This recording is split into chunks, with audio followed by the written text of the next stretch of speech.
إن الحمد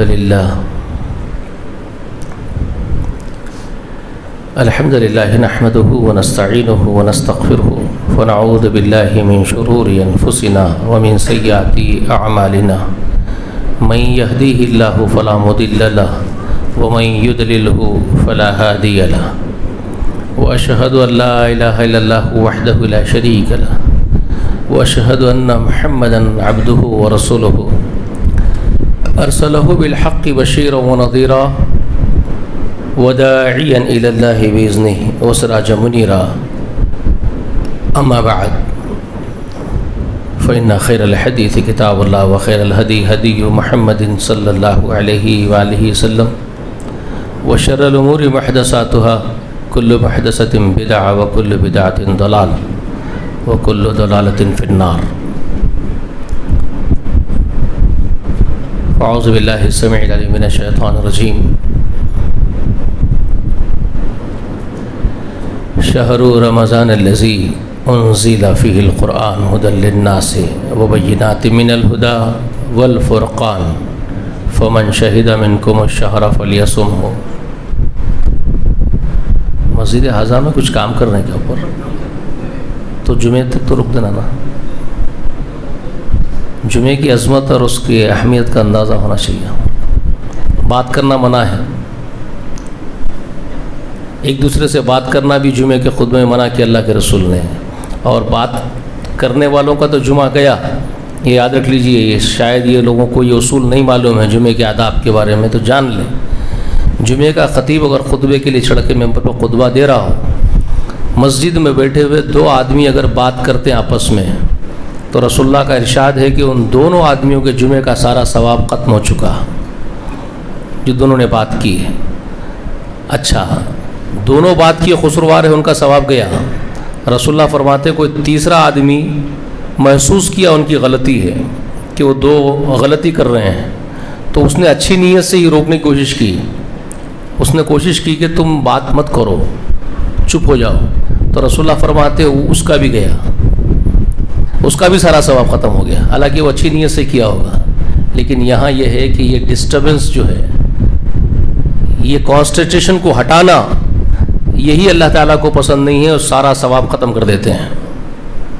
اس سے مسئلہ یہ نکل کے آتا ہے کہ خطیب خطبہ دے رہا اور ساری اجتماعیت اس کو سن رہی ہو, کچھ خاص باتیں ہو رہی ہوں, اور اس میں خلل پیدا کرنا ہی جمعے کے سارے ثواب کو ختم کر دینا ہے.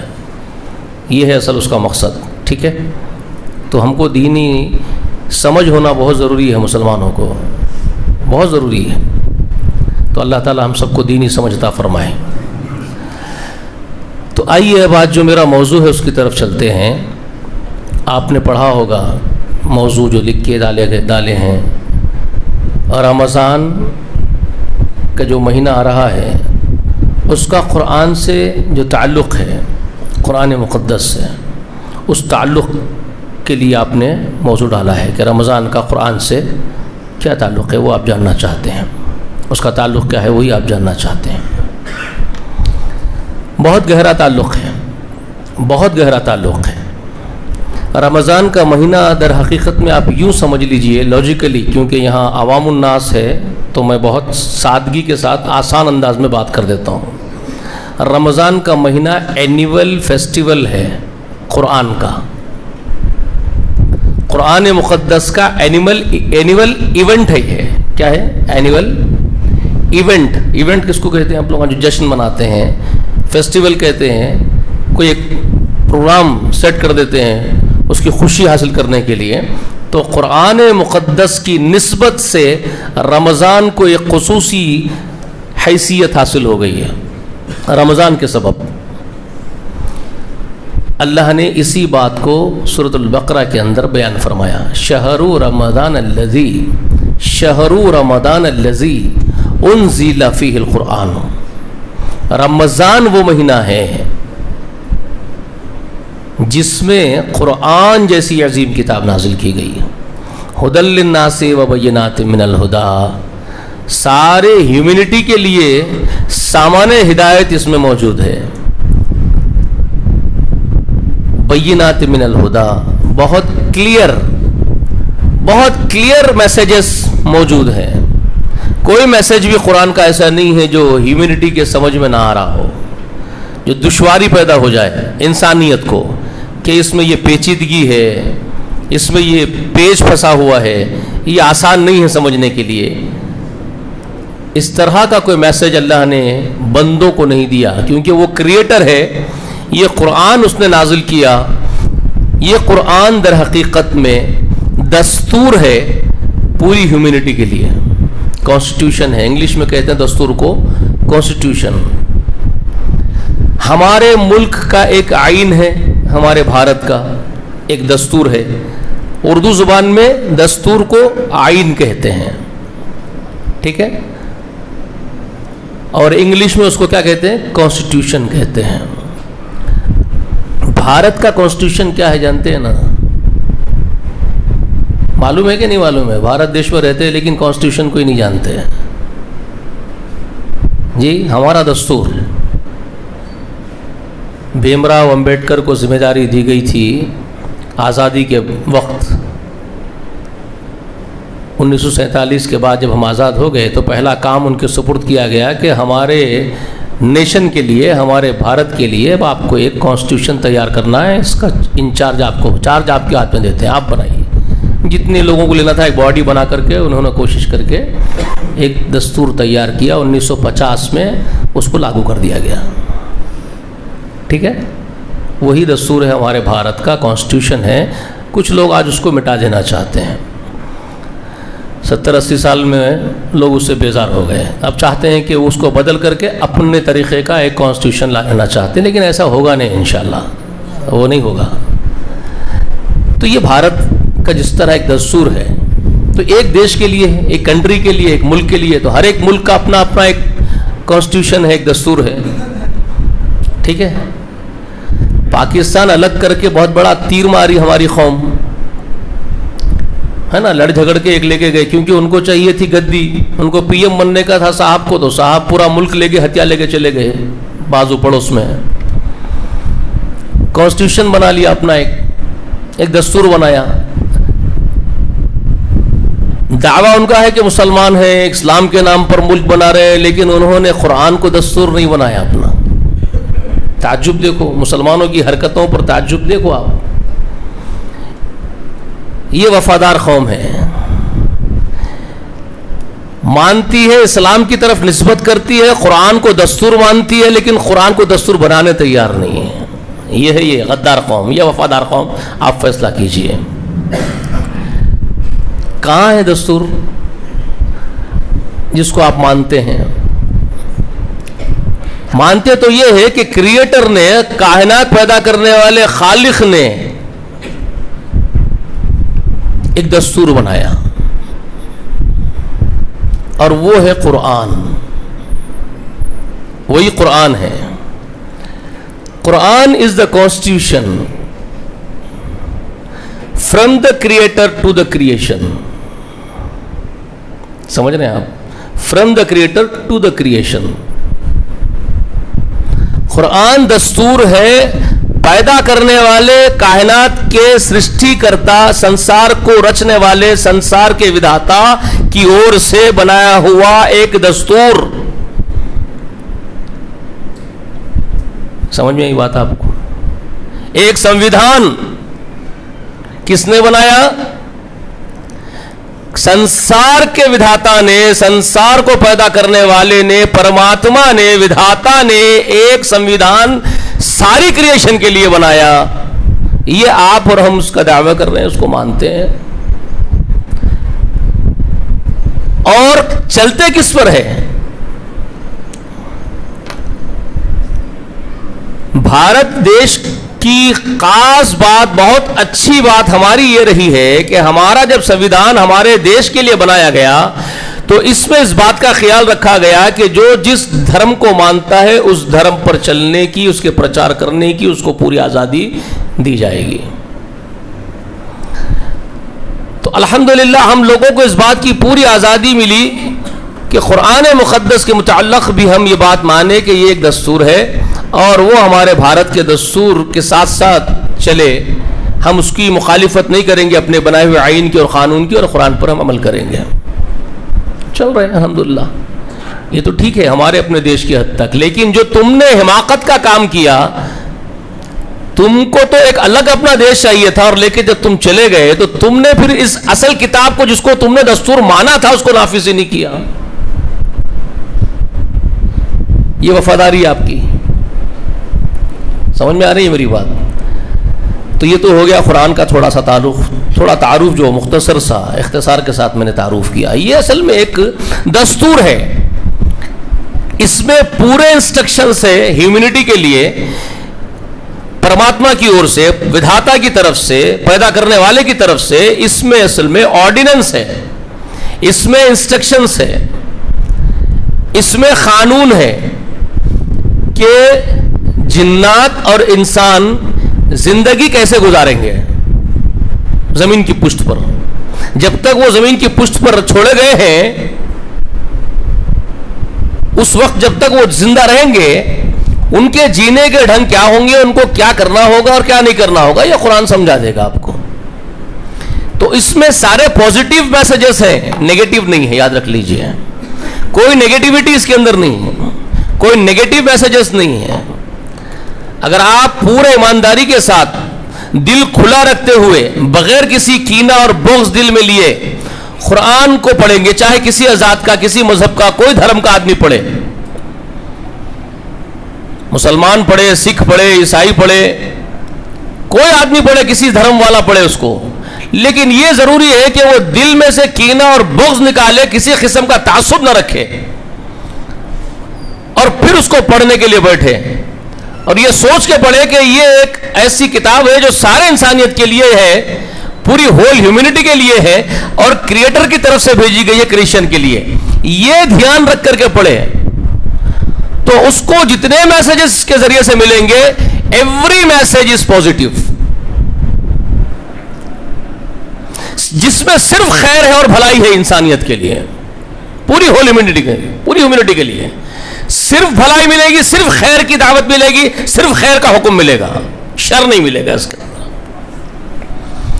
لوگ زبردستی کے تعصب کی وجہ سے شر نکالتے ہیں، اس میں سے تعصب ہے، وہ اس کے اصل معنی سے اس کو ہٹا کر کے اس کی تشریح، اس کی توضیح غلط کرتے ہیں. سمجھ رہے ہیں آپ؟ جس کی وجہ سے وہ غلط بات سمجھ لیتے ہیں، ایک پازیٹیو میسج کو نیگیٹو سمجھ لیتے ہیں، تھنک ٹینک غلط ہونے کی وجہ سے. اگر کسی کو سمجھ میں نہ آئے، ڈاؤٹ ہو، وہ سمجھ رہا ہے کہ یہاں قرآن کے اس میسج میں ہم کو نیگیٹیوٹی دکھ رہی ہے، تو اس کا کام یہ ہے کہ وہ ان کے پاس جائیں، اس کو خوب جو جانتا ہے قرآن کو، وہ ایکسپرٹ کے پاس جائیں اور اس سے ڈسکس کرے کہ بھائی یہاں مجھے ایک ڈاؤٹ آ رہا ہے کہ یہاں نیگیٹیوٹی لگ رہی ہے مجھے اس میسج میں. تو وہ ایکسپرٹ آپ کو ایکسپلین کرے گا، تب آپ کا عقل کا دروازہ کھلے گا، آپ بولے گا ہاں یہ تو بہت پازیٹیو تھا، میں نیگیٹو سمجھ رہا تھا. یہ اس وقت ہوگا جب آپ کسی ایکسپرٹ سے مل کے سمجھیں گے. سمجھ میں آ رہی ہے بات آپ کو؟ تو یہ ہر ایک کے لیے میرا ایک میسج ہے، چاہے مسلمان ہو، سکھ ہو، عیسائی ہو، کسی ذات کے، کسی دھرم کے لوگ ہوں، تو میں ایک پازیٹیو میسج یہ دے رہا ہوں کہ یہ قرآن کے بارے میں پہلے یہ جان لیجئے کہ یہ پرماتما نے اس کو بھیجا ہے اور سارے سنسار کے جن اور انس کے لیے بھیجا ہے. تو اس میں جو پازیٹیو میسجز ہیں پورے کے پورے پازیٹیو ہی ہے، نیگیٹو میسج ہے ہی نہیں اس کے اندر.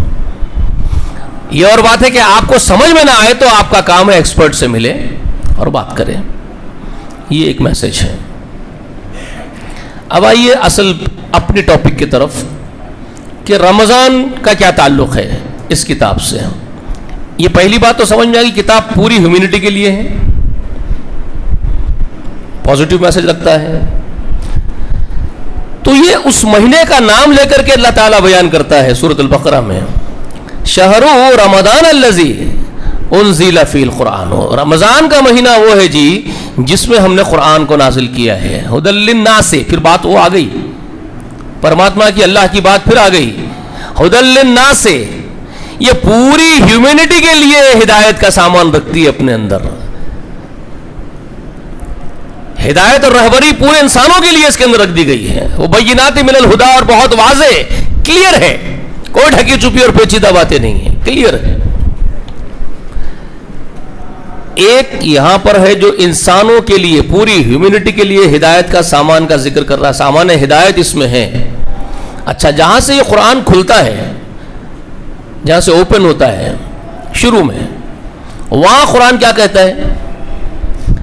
الف لام میم ذالک الکتاب لا ریب فیہ ھدی للمتقین. وہاں یہ کہتے ہوئے اس کو اوپن کیا جاتا ہے, اس کا انٹروڈکشن اس طرح سے اللہ تعالیٰ پیش کرتے ہیں. الف لام میم, یہ آیت مقطعات کہتے ہیں اس کو. اس کا معنی مطلب رسول اللہ کو نہیں بتایا گیا, شاید اس لیے رسول اللہ نے امت کو نہیں بتایا ہے, معلوم ہی نہیں ہم لوگوں کو. اس کی میننگ ہم کوئی بیان نہیں کر سکتے, اگر کوئی کریں گے تو حماقت کے سوا کچھ نہیں ہے. میننگ بیان کرنا ایک حماقت ہے. یہ الگ الگ حروفوں پر اس کو صرف پڑھا جاتا ہے. اس کا ایگزیکٹ میننگ کیا ہے, ہیومینٹی کو ضرورت نہیں تھی, بتایا نہیں گیا, وہ صرف اللہ ہی جانتا ہے جو نازل کر رہا ہے. اس کی کیا میننگ ہے وہ پتہ چلیں گے, وہ کیا کوڈ ورڈ سے وہ وہیں پتہ چلیں گے. الف لام میم ذالک الکتاب لا ریب فیہ, یہ وہ کتاب ہے جس میں کسی قسم کا شک شبہ نہیں. ھدی للمتقین, یہ متقیوں کے لیے ہدایت ہے. اور وہاں سورۃ البقرہ میں آپ کیا پڑھ رہے ہیں؟ رمضان کا ذکر کرتے ہوئے جب ذکر کر رہے ہیں تو ھدی للناس وبینات من الھدی والفرقان, یہ تمام انسانوں کے لیے ہدایت ہے. بظاہر آپ کو کیا معلوم ہو رہا ہے؟ تضاد معلوم ہو رہا ہے, دونوں جگہ ڈفرنس معلوم ہو رہے ہیں آپ کو. کوٹیشنز, ایک جگہ آپ کو بول رہے ہیں انسانیت کے لیے, پوری ہیومینٹی کے لیے ہدایت ہے, اور ایک جگہ یہ بول رہے ہیں کہ صرف متقیوں کے لیے ہدایت ہے. تو ڈفرنٹ میننگ معلوم ہو رہے ہیں آپ کو, لیکن ہے نہیں. اسی لیے کہتے ہیں ایکسپرٹس کے ساتھ میں تعلق رکھنا ضروری ہے اور جاننا ضروری ہے. ہے نہیں, اصل میں تضاد نہیں ہے. پھر میننگ کیا ہے, معنی کیا ہے؟ تو وہ یہ ہے, وہاں جو انٹروڈکشن کروایا جا رہا ہے قرآن کے بارے میں, وہ یہ بتایا جا رہا ہے کہ بندے نے بھیک مانگی ہے. بندہ بھیک مانگ رہا ہے, ہاتھ باندھ کر کے اس کے سامنے کھڑے ہو کے کہہ رہا ہے اہدنا الصراط المستقیم صراط الذین انعمت علیہم غیر المغضوب علیہم ولا الضالین. یہ بندہ بھیک مانگ رہا ہے, اس کا سوال ہے, اس کی کنجی ہے. وہ سورہ فاتحہ, اس لیے اس کا نام فاتحہ ہے کیونکہ وہ کھولتا ہے. فاتحہ کا معنی کیا ہے معلوم ہے نا آپ کو؟ فاتحہ کس کو بولتے ہیں؟ افتتاح کرنے کو. افتتاح کس کو بولتے ہیں؟ آپ کسی دکان کی اوپننگ سرمنی کر رہے ہیں آپ, تو آپ کی اوپننگ سرمنی کو آپ کیا بولتے ہیں اردو میں؟ افتتاح کر رہے ہیں. تو فاتحہ اسی سے, فاتحہ کا مطلب کیا ہے؟ افتتاح کرنے والی, کھولنے والی, اوپن کرنے والی. کس کو کھولتی ہے فاتحہ؟ قرآن کو کھولتی ہے. تو کیا ہے وہ 7 لیورس والی کنجی؟ 7 آیات ہے اس کے اندر, 7 آیات ہے, 7 لیورس کا تالا ہے, 7 لیورس کی کنجی ہے, وہ تالے کو کھول دیا آپ کے. سمجھا رہا ہوں, ایک میننگ آپ کو آسان کرنے کے لیے. تو آپ مانگے کھڑے ہو کر کے, پروردگار صراط مستقیم پر چلائیے, اسی پر گامزن کیجئے, اور وہ راستے پر چلائیے جس پر چلنے والے انعام یافتہ ہو گئے آپ کے دربار میں. آپ کے دربار میں انعام پا لیے وہ لوگ جو آپ کے راستے پر چلے. ہم کو بھی وہ راستے پر چلائیے, انہی کا ساتھ نصیب ہو جائے. صراط مستقیم پر چلائیے, انعام یافتہ لوگوں کا ساتھ دیجیے. یہ آپ مانگے, اور آپ یہ بھی مانگے غیر المغضوب علیہم ولا الضالین, اے اللہ جن پر آپ کا غصہ ہو کے عذاب دے دیا آپ جن لوگوں کو, اور جو گمراہ ہو کے نکل گئے, صحیح راستے سے بھٹک گئے, اللہ ان کے راستے سے بچا لے. آپ مانگے. تو آپ کیا چاہتے ہیں اصل میں؟ آپ کی چاہت ہے, آپ کیا چاہتے ہیں؟ آپ چاہتے ہیں پرہیزگاری کرنا, آپ پرہیزگار بننا چاہتے ہیں, تو آپ مانگ رہے ہیں. آپ غیر المغضوب علیہم ولا الضالین کہہ کر کے مانگ رہے ہیں کہ عذاب جن پر ہوا ان سے بچا لیجئے, گمراہ جو ہوئے ان سے بچا لیجئے, اور آپ انعام یافتہ لوگوں کا راستہ مانگ رہے ہیں, جن پر انعام ہوا ان کا ساتھ دے دیجئے. تو آپ تقوی اختیار کر کے چلنا چاہتے ہیں ایک راستے پر جو آپ کو ایڈوانٹیج ہو, آپ کو اس کا فائدہ ہو. ایک ایسے ڈائریکشن پر آپ اللہ سے بھیک مانگ رہے ہیں کہ ایسے ڈائریکشن پہ ہم کو ڈال دیجئے کہ اس ڈائریکشن پر ہم چلے جائیں تو ہمارے لیے صرف بینیفٹ ہو, صرف پروفٹ ہو اور فائدہ پہنچے ہم کو, ہم بھی انعام یافتہ ہو جائے آپ کے پاس. تو آپ پرہیزگار بننا چاہتے ہیں اور ایک صحیح راستے پر چلنا چاہتے ہیں, تبھی تو آپ وہ مانگ رہے ہیں. تو اس کا ذکر کر رہا ہے الف لام میم, بندے جو تو مانگ رہا وہ یہ ہے. الف لام میم کے بات کہہ رہے ہیں، ذالک الکتاب، یہ وہی کتاب ہے جس پر شک ہے نہ شبہ ہے، چلے آ اس کے اوپر، لا ریب فیہ، اس میں کوئی شک نہیں ہے کہ تو ہدایت یافتہ ہو جائے گا، تو جنت کو آ جائے گا اس راستے کے ذریعے، ڈائریکشن کے ذریعے سے آ جائے اس کے اوپر۔ ہدی للمتقین، یہ متقیوں کو اور جنت تک پہنچاتا ہے۔ اب کیا معلوم ہو رہا ہے؟ متقیوں کو جنت تک پہنچاتا ہے کا مطلب ایک سڑک ہے جس کے اوپر کاشن بورڈز پورے لگا دیے گئے، ڈائریکشن بورڈز پورے لگا دیے گئے ہیں، ایک اسٹریٹ وے جا رہی ہے، ایک ہائی وے ہے، سمجھ رہے ہیں، ایک روڈ ہے جو آپ کو جنت کی طرف لے کے جا رہی ہے، اور اس کے اوپر ڈائریکشن کے سارے بورڈز لگے ہوئے، کاشن بورڈز، جنت کو جانا ہے تو اس طرح سے جاؤ، اس طرح سے جاؤ، ایسے جاؤ، سارے کاشن بورڈز لگے ہوئے ہیں۔ اب جب آپ وہ پورے کاشن بورڈز کو فالو کر رہے ہیں تو مطلب آپ متقی ہیں، تقوی اسی کو کہتے ہیں۔ آپ فالو نہیں کر رہے اور ادھر ادھر مڑ جا رہے ہیں تو آپ ہی نہیں چاہتے جانا، تو یہ پہنچائے گا کیسے آپ کو؟ سمجھ میں آ رہی ہے بات؟ آپ کوشن بورڈز کے ڈائریکشن پر جائیں گے تو پہنچیں گے، تو آپ خود ارتک راستے ڈھونڈ رہے ہیں، آپ خود رائٹ کو لیفٹ کو منہ جاتے ہیں، جو آپ کو بتایا ہی نہیں جا رہا اس طرف جانے کا، اور آپ چلے جا رہے ہیں، تو آپ متقی ہوئے کیا؟ تقوی کس نے کچھ پرہیزگاری کر رہے ہیں؟ آپ پرہیزگاری نہیں کر رہے ہیں، آپ سن رہے نہیں، سمجھ رہے نہیں، آپ چلے جا رہے ہیں اپنے طرف اپنے حساب سے۔ تو ہدی للناس کا مطلب یہ ہے کہ پوری ہیومینٹی کے لیے کوشن بورڈز موجود ہے، جتنے اس راستے پر پڑ گئے ان سب کے لیے کوشن بورڈز، ڈائریکشنز موجود پورے انسانوں کے لیے، پورے جناتوں کے لیے ہیں، لیکن جو چلیں گے فالو کر کے وہ متقی ہے، وہ چلے جائیں گے جنت میں، اور جو نہیں چلیں گے وہ بھٹک جائیں گے ادھر ادھر۔ آئی بات کلیئر ہو گئی؟ ہدی للناس سے بینات من الہدی کا مطلب سمجھ میں آ گیا کہ سامان ہدایت گائیڈ لائنز پورے انسانوں کے لیے ہے، جو ان گائیڈ لائنز پہ چلے گا وہ متقی ہے، اور جو متقی بن جائے گا وہ ڈیفینیٹلی جائے گا جنت میں، اور جو نہیں چلے گا اس کوشن کے اوپر، ڈائریکشن کے اوپر، وہ تقوی سے نکل گیا، وہ نہیں جا سکتا، پاسبلٹی نہیں ہے اس کی جانے کی۔ They can't enter in the paradise because they are not going on the straight way. ختم، سمپل لاجک۔ پیراڈائز کو جانے کا جو کوشن دیا گیا پرماتما کی اور سے، اس کو تو فالو نہیں کر رہے، اس کے اوپر ہی نہیں جا رہے ہو، تقوی ہی نہیں اختیار کر رہے ہو، اس کو اوائڈ کر رہے ہو، اڈاپٹ نہیں کر رہے تقوی کو، تو تم نہیں گھس سکتے، پاسبلٹی نہیں ہے۔ کوشن تو موجود ہے نا سب کے لیے، سب جنات انسانوں کے لیے موجود ہے، اب آپ کا کام ہے آپ فالو کرو، یہ ہے ہدی للناس وبینات من الہدی۔ تو افضل مہینہ، یہ جو مہینہ آ رہا ہے رمضان، وہ اس کے نزول کا مہینہ ہے، اس قرآن کے، اس عظیم کتاب کے، اس لیے اللہ تبارک و تعالی اینیول سیلیبریشن کے لیے ایونٹ کے طور پر اس ایک مہینے کو جشن کا مہینہ، خوشی کا مہینہ، ثواب کا مہینہ، مغفرت کا مہینہ، رحمتوں کا مہینہ، برکتوں کا مہینہ بنا دیا قرآن کے سبب۔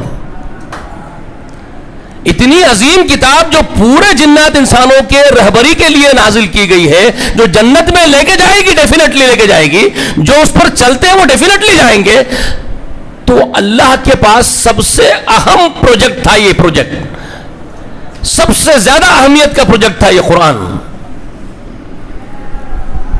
ٹھیک ہے؟ ویسے تو 1.25 لاکھ انبیاء بھیجے،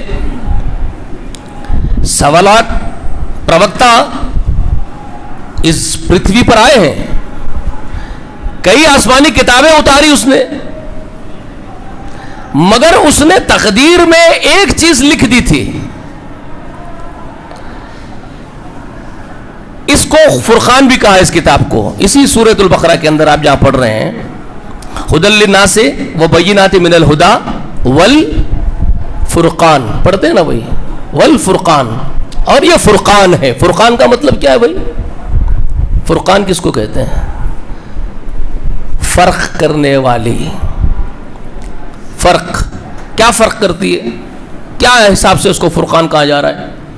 اس کا بیسیکلی ایک معنی ہے، ویسے اس کے جو اس میننگ کے اندر بہت ڈیپتھ ہے، فرقان جو معنی ہے وہ بہت ڈیپتھ ہے، اس کے اندر وہ بہت کچھ اس کے اندر ایکسپلین کیا جاتا ہے، اس کے ذریعے سے ڈیفینیشن اس کے بہت ڈیپتھ ہے اس کے اندر، لیکن میں ایک بیسیکلی جو اس کا میننگ ہے اور اصل بنیادی میننگ ہے وہ بتا رہا ہوں آپ کو۔ سوا لاکھ انبیاء اور کئی کتابیں جو آسمان سے اس نے اتاری، یہ انسان کو ہدایت دینے کے لیے ہی تھی. وہ انبیاء انسانوں کو سمجھانے کے لیے، ہدایت یافتہ بنانے کے لیے ہی آئے تھے، اور وہ کتابیں بھی انسانوں کے ہدایت کے لیے ہی تھی. ایسا نہیں کہ کسی اور مقصد کے لیے اس کو اتارا تھا آسمان سے. دراصل سمجھنے کی بات یہ ہے میرے دوستو کہ آدم زمین پہ آئے کیوں؟ پہلے یہ سمجھنے کی بات ہے. آدم زمین پہ کیوں آیا؟ ہوا زمین پہ کیوں آئی ہماری ماں؟ اور ان کی اولاد کو زمین میں کیوں اسٹور کیا گیا؟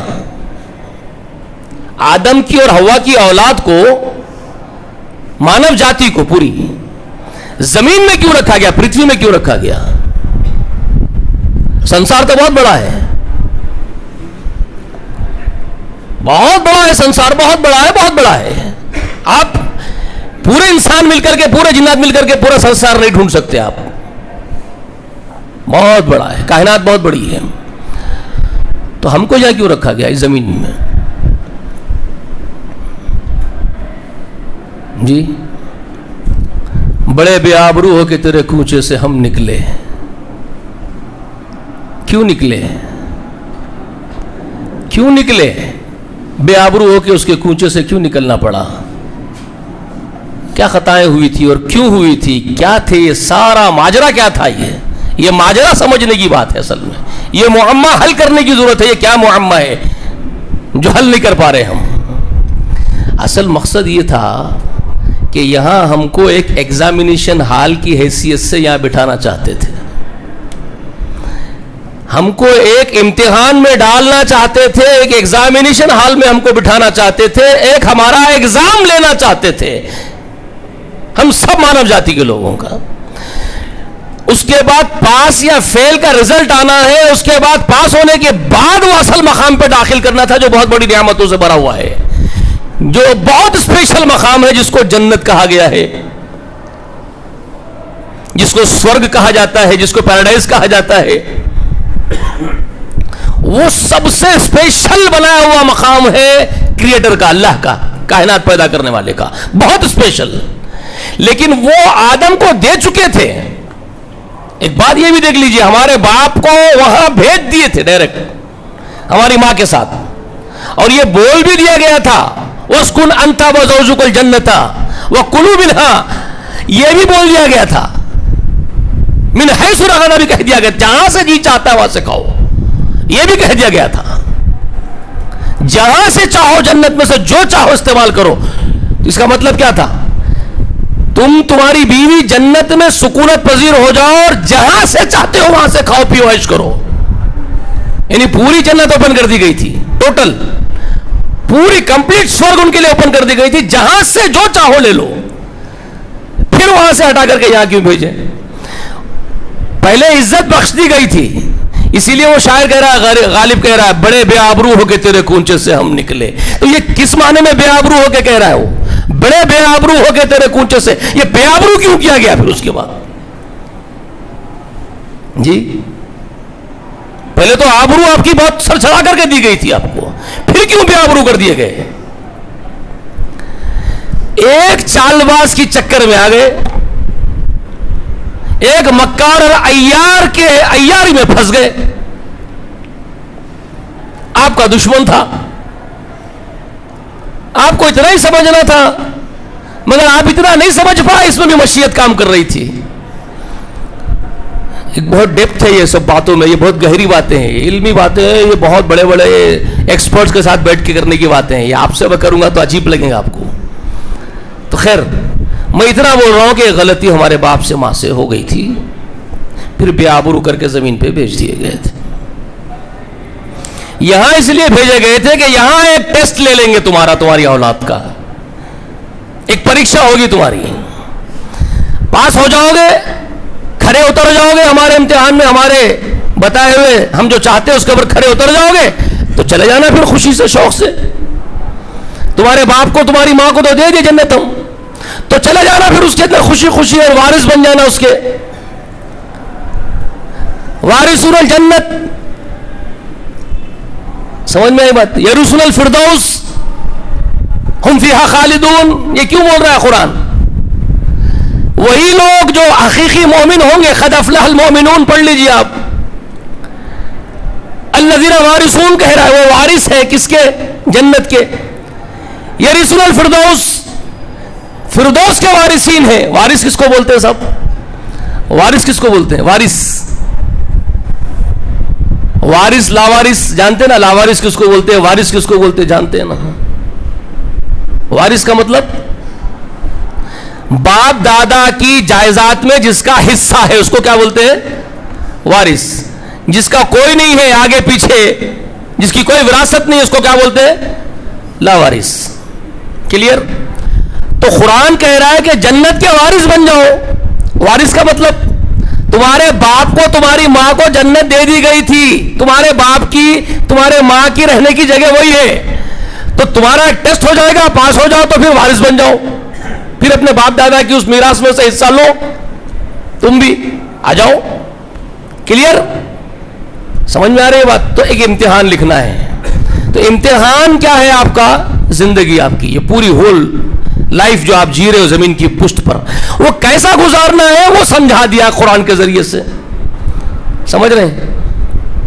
تو سوالات انبیاء جو آئے تھے وہ بھی وہی ہدایت لے کے آئے تھے. آسمانی کتابیں وہی سمجھا رہی تھی آپ کو, لیکن چونکہ آپ کا امتحان لیا جا رہا تھا, آپ کی ٹیسٹنگ ہو رہی تھی, اس لیے کیا کرے, وہ جو نازل کر رہے تھے آسمان سے, وہ جو پروکتا آ رہے تھے, جو کتابیں لے کے آ رہے تھے, وہ آپ کے سپرد کر کے جا رہے تھے, مانو جاتی کے حوالے کر کے جا رہے تھے, آپ کے ہاتھوں میں دے کے جا رہے تھے, آپ کے سپرد کر کے جا رہے تھے, اور یہ بول کے جا رہے تھے کہ یہ پرماتما کا, ایشور کا گرنتھ ہے, پرماتما کا گرنتھ ہے, اس کی قدر کرو, اس کے ساتھ کوئی چھیڑ چھاڑ مت کرو, اس کے بتائے ہوئے راستے پر چلو. وہ سب کتابوں کے بارے میں, چاہے نوح علیہ السلام آئے, چاہے موسیٰ تورات لے کے آئے, چاہے عیسیٰ انجیل لے کے آئے, سبوں نے یہ کیا کہ یہ کتابیں اس ایشور کی, پرماتما کی بھیجی ہوئی کتاب ہے, اس کی قدر کرو, اس کے انوسار چلو, اس پہ چھیڑ چھاڑ مت کرو. انسانوں کو بول رہے تھے. اب یہ ٹیسٹنگ ہو رہی تھی تمہاری, تم کیا کرتے ہو؟ یہ ٹیسٹنگ ہو رہی تھی انسانوں کی, تم کیا کرتے ہو؟ قدر کرتے ہو, چھیڑ چھاڑ نہیں کر کے بڑے ادب کے ساتھ جوں کا تو رکھتے ہو, اس پہ عمل کرتے ہو یا نہیں کرتے ہو, یہ دیکھ رہے تھے تم کو. مگر کیا کیا انسانوں نے؟ قدر کی, چھیڑ چھاڑ کیے بغیر. کرے جی؟ نہیں کرے نا. اپنے منمانی نیم بنا لیے, اپنے منمانی نیم انوسار اس میں لا کے گھڑ دیے, اپنے بنائے ہوئے نیموں کو, اپنے بنائے ہوئے قانونوں کو نام دے دیا ایشور کا, اور کتاب میں ڈھکل دیے اس کو آہستہ سے. ایشور کے بنائے ہوئے قانون کے بازو لا کے اپنا بنایا ہوا فٹ کر دیے اس کے اندر, اسکرو فٹرز اسمبل کر دیے اس کو. سمجھ میں آئی بات؟ چھیڑ چھاڑ کر دیے, غلط ملت کر دیے, تحریف کر دینا کہتے ہیں اس کو. کیا کہتے ہیں اس کو؟ تحریف کر دینا, اس کو بدل دینا. کر دیا لوگوں نے. ایگزام تھا تمہارا, تم کرتے ہو نہیں کرتے ہو دیکھنا چاہ رہے تھے, تم نے بگاڑ دیا, تم نے کام خراب کر دیا. اب یہ اس لیے بھی تھا کیونکہ ایشور نے پہلے ہی طے کر دیا تھا, ہزاروں برس پہلے, کہ اس طرح پہلے میں چند کتابیں, چند نبیوں کو بھیج کے دیکھوں گا یہ کیا کرتے ہیں, ان کے حوالے کر کے دیکھوں گا. معلوم ہے اس کو کہ یہ بگاڑیں گے, کیونکہ وہ اگر اس کو معلوم نہ ہو تو پھر وہ ایشور کیسا, پھر وہ اللہ کیسا, وہ پرماتما کیسا جس کو معلوم ہی نہیں پہلے سے. اللہ تو وہ جس کو کل علم ہو کائنات کا, ہر چیز کا علم ہو, کیا ہونے والا ہے بھی معلوم ہو, وہی اللہ ہے. جس کو کیا ہونے والا نہیں معلوم ہوگا تو اللہ کیسے؟ تو تقدیر جو اللہ نے لکھی ہے نا, تقدیر جو رسول اللہ نے کہا 50,000 سال پہلے تقدیر لکھ دیے, تو تقدیر علم کی بنیاد پہ لکھی اللہ تعالیٰ. اللہ کا جو علم تھا, یہ ہوگا, یہ کریں گے, یہ ہوگا, ایسا ہوگا, لوگ ایسا بگڑیں گے, ایسے کریں گے, جہنم میں چلے جائیں گے, یہ اللہ کو کنفرم معلوم تھا پہلے سے. وہی لکھا, وہ اس کو علم ہے اس کا. اس نے آرڈر نہیں دیا تم بگڑ جاؤ, تم جہنم میں چلے جاؤ. اس نے آرڈر تم کو نہیں دیا تم بگڑ جاؤ. اس نے آرڈر دیا تم اچھے رہو, لیکن تم بگڑو گے اس کو کنفرم تھا پہلے سے, اس کو معلوم تھا. تو علم کی بنیاد پہ تقدیر لکھی ہے, تو اس کو معلوم تھا تم بگڑو گے اور تم بگاڑو گے کتابوں کو. تو اس نے یہ لکھ دیا تھا کہ شروع میں چھوٹ دے دوں گا ان کو, اور دیکھ لوں گا کیا کرتے ہیں, اور یہ بگاڑیں گے تب میں آخر میں ایک کتاب ان سب کتابوں کی تعلیمات کو سمیٹ لی ہوئی کتاب نازل کر دوں گا اور اس کو خود پروٹیکٹ کروں گا. اس کو میں خود پروٹیکٹ کروں گا, ان لوگوں کے حوالے اس کو نہیں کروں گا. اس کتاب کو جو سب سے لاسٹ میں اتاروں گا, اس کے بعد قیامت ہوگی, سب ڈسٹرائے کر دوں گا, ایک مہا پرلے لاؤں گا, برباد کر دوں گا, قیامت لا لوں گا. اس کے بعد کسی کے ہاتھ میں نہیں دوں گا اس کتاب کو, وہ میں پروڈکشن میں رکھوں گا, میری حفاظت میں. یہ طے کر لیا تھا اس نے, اس لیے پہلی کتابوں کو بھیجتا گیا, آپ کے ہاتھوں میں دیتا گیا. آپ لوگوں نے کیا کیا, گھر بھاڑا کے اس کو خراب کر دیا. تو اب نازل کیا ایک کتاب جس کو نام دے رہے فرقان. فرقان کا مطلب فرق کرنے والی. تو کیا فرق کرنے والی؟ وہ جو پیور تھا آسمانی تعلیمات میں سے اترا تھا, آسمان سے, لوح محفوظ میں سے, آسمانی آکاشی گرنتھوں میں, ایشور کے گرنتھوں میں جو پیور تعلیمات تھی, وہ یہ تم کو بتائے گا قرآن. اور جو تم لوگ گھر کے خراب کر دیے وہ بھی کلیئر کر دے گا یہ قرآن. تو یہ فرقان ہوگا. یہ فرقان اس حیثیت سے ہوگا, یہ سچ کو سچ اور جھوٹ کو جھوٹ کر کے الگ الگ کر دے گا, چھانٹ دے گا. یہ اس کی اصل بیسیکلی میننگ ہے فرقان کے. کلیئر سمجھ میں آ گیا فرقان؟ تو وہ اتنی اہم کتاب کا اترنا طے تھا. ایک دن اترنا آسمانوں میں لکھا ہوا تھا لوح محفوظ میں کہ ایک دن وہ عظیم کتاب اترے گی اور ایک عظیم پروکتا پر اترے گی, انتم پروکتا پر اترے گی, کل کی اوتار پر اترے گی. سمجھ میں آ رہی ہے بات؟ وہ محمد پر اترے گی صلی اللہ علیہ وسلم پر. یہ طے تھا. تو وہ دن آیا کائنات کا جو ہزاروں برس سے جس کا انتظار تھا کہ وہ کب اترے گی. وہ دن آیا, وہ رات آئی جس رات میں اس کو اتارنے کا فیصلہ کر دیا گیا. اب لوح محفوظ سے وہ کتاب نازل کر دی جائے گی جو پوری ہیومینٹی کے لیے حجت بنے گی, دلیل بنے گی. جنت کے جہنم کے فیصلے اس کتاب کے ساتھ وابستہ ہوں گے. اور وہ رات وہ کس مہینے میں چوز کی گئی, کس مہینے کو اس کے لیے پسند کیا گیا, تو وہ ذکر کر رہا ہے قرآن. شہر رمضان الذی انزل فیہ القرآن. رمضان کا مہینہ وہ ہے جس میں اس عظیم کتاب کا نزول فیصلہ کیا گیا کہ اتاریں گے ہم, اتارے ہم اس مہینے میں. تو کتنا اسپیشل ہو گیا یہ مہینہ, کتنا اسپیشل ہو گیا, کتنی اسپیشل کتاب اس رات میں نازل کر رہے ہیں. اور وہ رات کب آ رہی ہے بھائی, کس مہینے میں آئے گی؟ اب تھوڑا لاجیکلی عقل ہے, ذری سی بھی عقل ہے, گوبر نہیں ہے دماغ میں بھرا ہوا, بھیجا گوبر کا نہیں ہے, عقل ہے. تو اب خود ہی فیصلہ کرے گا انسان. وہ رات جس میں قرآن نازل ہوئی ہے وہ رات کس مہینے میں آئے گی, کس مہینے کا ذکر کر رہے ہیں, کس مہینے کا ذکر کر رہے ہیں اس کے نزول کے لیے؟ شہر رمضان الذی کہہ رہے ہیں, رمضان ہے وہ مہینہ جس میں قرآن اتری. تو وہ ایک رات جس کا ذکر کر رہے ہیں, انا انزلناہ فی لیلۃ مبارکۃ انا کنا منذرین. ہم نے اس کو ایک مبارک رات میں نازل کیا, ہم ڈرانے والے تھے. وہ رات کس مہینے میں آئے گی بھائی؟ چھوٹا بچہ جواب دے سکتا ہے, کس مہینے میں آئے گی وہ رات؟ ذکر رمضان کا کیے تو رمضان میں آئے گی نا, شعبان کا ذکر تو نہیں کیے, تو پھر شعبان میں کیسے اترے گی؟ سمجھ میں آ رہی ہے بات؟ رمضان میں قرآن اترنے کا خبر آپ کو انفارمیشن دی جا رہی ہے, قرآن رمضان میں اتری ہے, تو وہ رات جس میں قرآن اترا وہ رات رمضان میں ہوگی یا کسی اور مہینے میں؟ جی کلیئر؟ کوئی دو رائے ہے اس کے اندر؟ قرآن کی انفارمیشن ہے.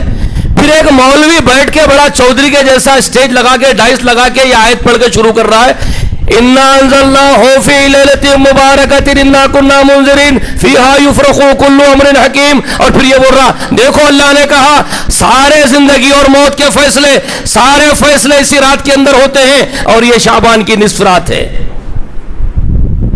بول رہا کہ نہیں بول رہا ایک مولوی؟ یہ آیت پڑھ کے شروع کر رہا ہے, انا انزلناہ فی لیلۃ مبارکہ, ہم نے اس قرآن کو ایک مبارک رات میں اتارا ہے, اور وہ رات یہ شعبان کی 15ویں رات ہے. فیہا یفرق کل امر حکیم, اسی رات میں اللہ پورا فیصلے کرتے ہیں. اور بول رہا ہے کہ یہ خبر رمضان کی نہیں ہے, اس کے پاس کس کی ہو گئی؟ شعبان کی ہو گئی ہے. ارے گدھے بے وقوف، کب آئے گی تیرے کو گوبر کیوں بھر کے بیٹھا ہوا بھیجے میں؟ وہ جس رات کے بارے میں خبر دی جا رہی ہے، جس رات میں فیصلے کرنے کی بات ہو رہی ہے، دیوانے وہ رمضان میں آتی ہے، کیونکہ قرآن کا ذکر رمضان کے بارے میں ہے، شعبان کے بارے میں کہاں ہے رے بھائی؟ کلیئر؟ انا انزلناہ فی لیلۃ القدر وما ادراک ما لیلۃ القدر لیلۃ القدر خیر من الف شہر تنزل الملائکۃ والروح فیہا باذن ربہم من کل امر. کلیئر کرتا ہے نا قرآن آپ کے سامنے. یقیناً ہم نے اس کو ایک بہت قدر والی رات میں اتارا، اور تم کو کیا معلوم اس کی کیا قدر ہے؟ یہ ایک رات 1000 مہینوں سے افضل ہے. اسی رات میں فرشتے اترتے ہیں، ملائکہ اترتے ہیں، روح القدس بھی اترتے ہیں، من کل امر، اپنے رب کے حکم سے سارے احکام لے کے اترتے ہیں، فیصلے لے کے اترتے ہیں. یہ رات ہے، وہی رات ہے جس میں فیصلے ہو رہے ہیں سارے. اور تمہارے پڑھنے نہیں پڑی تو تم گوبر بھکت ہو، کیا کریں گے تمہارا؟ تم علم حاصل کرنا ہی نہیں چاہتے ہو، تم جانوروں کی پٹے باندھ کے بیٹھے ہو. ہر ایک کے گلے میں ایک کا پٹا ہے، کسی کا یہ بابا کا پٹا کوئی پہن لیا، بابا کا پٹا کوئی پہن لیا، اس درگاہ کا پٹا کوئی پہن لیا، تو تمہارا کیا ہے بھائی؟ بے شمار ہانکنے والے چرواہوں کے پیچھے چرنے والے تم جانور ہو. تم جو لٹ لے کے مارا تم کو چلے اس کے پیچھے تمہارے مندے کے مندے ریوڑ کے ریوڑ توڑ چلے آتے چرواہوں کے پیچھے. تم تو یہ ہو.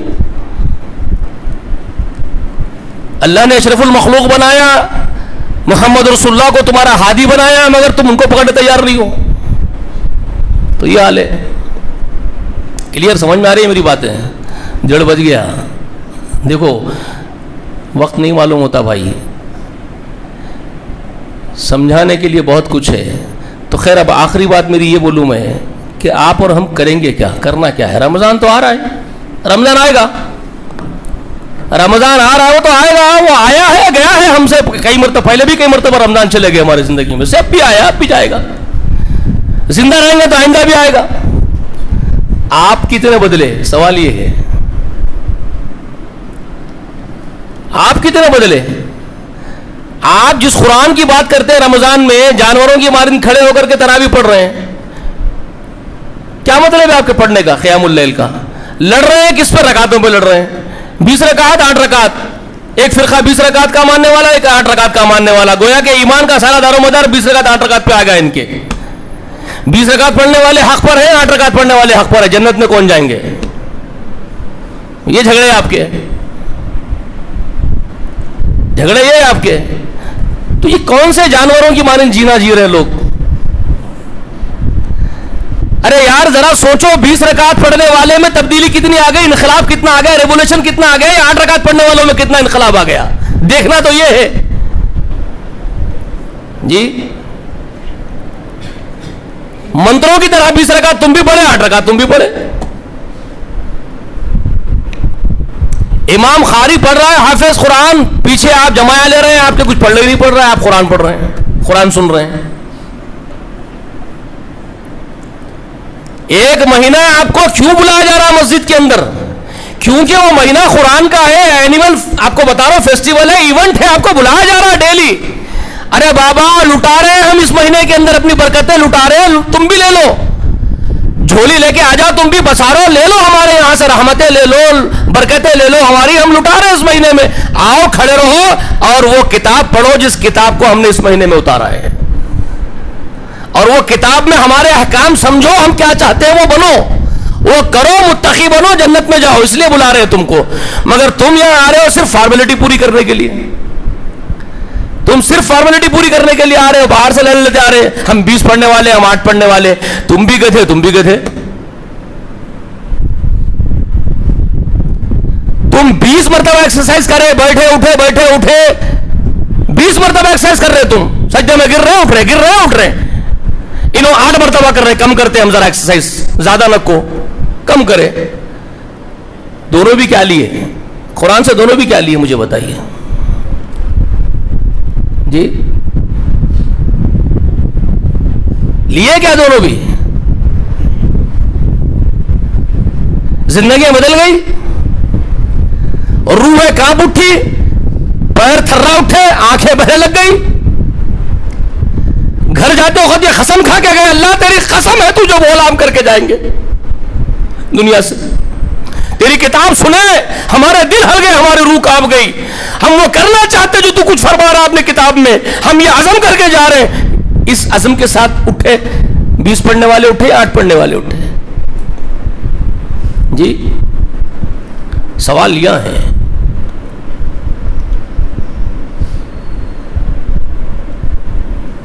تراویح ختم ہوئی، چلے گئے وہاں ایک اسٹال لگا ہوا ہے، پستہ ہاؤس والوں کا حلیم بک رہا ہے، وہ ان کا وہ بک رہا ہے، ان کا یہ بک رہا ہے. جاؤ لے ڈبے بھرو، اپنے بیویوں کے پاس جاؤ، ضرور بچوں کو کھلاؤ، کھاؤ پیو، ہنسو، سو جاؤ، پھر صبح اٹھو 4 بجے، پھر کھانا کھاؤ، خوب پیٹ کو بھر لو، پھر دن بھر سوتے پڑے رہو، پانی پینا نہیں، کھانا کھانا نہیں، دن بھر تو کیا کریں گے، بستر میں پڑے رہو.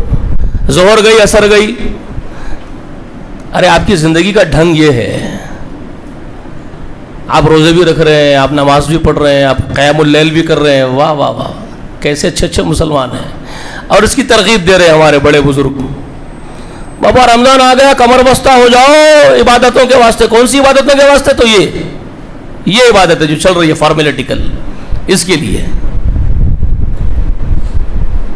اتنے بار قرآن پڑھ لو، اتنے بار یہ سورہ پڑھ لو، اتنے بار یہ یاسین پڑھ لو، اتنے بار وہ فلاں پڑھ لو، ہو گیا ختم تمہارا دین.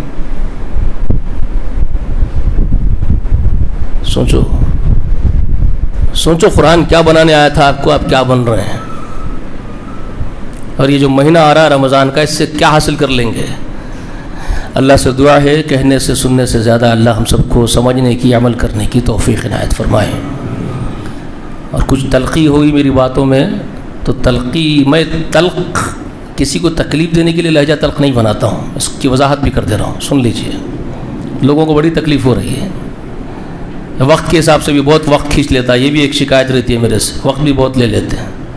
لیکن میرا منشا صرف یہ ہوتا ہے کہ میرے اپنے بھائیوں کے دل و دماغ میں، ان کی روحوں میں وہ میسیج آ جائے جو رسول اللہ صلی اللہ علیہ وسلم میسیج دینا چاہتے تھے، جو رسول اللہ اپنی امت کو بنانا چاہتے تھے، ہم وہ بن جائے. اس تڑپ کے ساتھ بولتا ہوں.